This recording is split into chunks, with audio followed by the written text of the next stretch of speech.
Jury of state of Missouri ordered $1.8 billion verdict on Halloween and ordered this sum to be paid by National Association of Realtors, Keller Williams, and Home Services of America.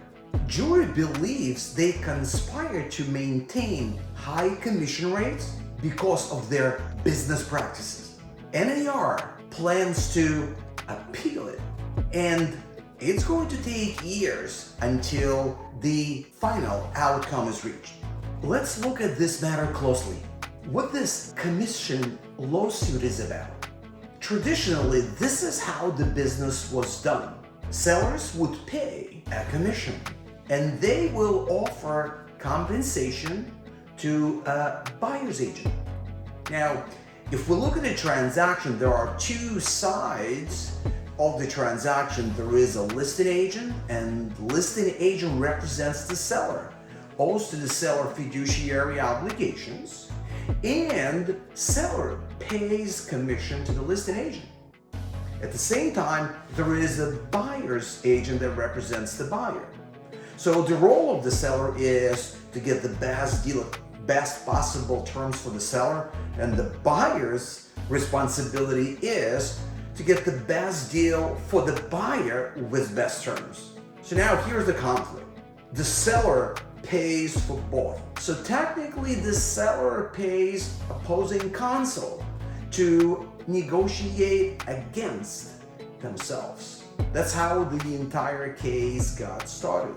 So reality is sellers do interview agents when they look for an agent. They might interview one, they might interview many, and at the end, based on their marketing plan, their experience, their value proposition, they will select one and negotiate rates they believe fair. At the same time, they would decide how much they're going to pay to the buyer's agent. Now, think of this. First of all, you don't even know who the agent is, number one. Number two, you're just setting a compensation without knowing how that agent will do their job, number one.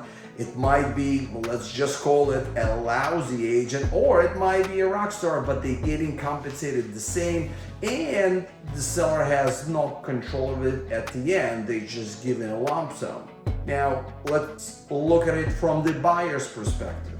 Buyer's perspective is that they never had to pay a commission to the agent because sellers paid it. So they never really interviewed agents in the past.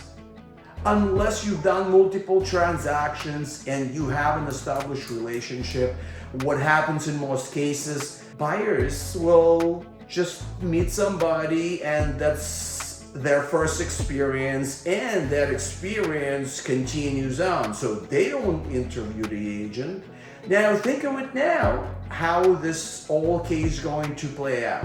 If the seller will not going to be paying a commission to the buyer's agent, now the buyer will need to compensate the agent for their services.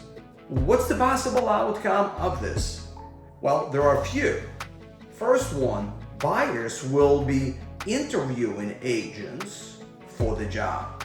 It would be critical for them to understand, A, what this agent is going to do for them, number one. Number two, what experience they have in general. And number three, what is their proposition from the perspective of satisfaction guarantees, if the agent has any.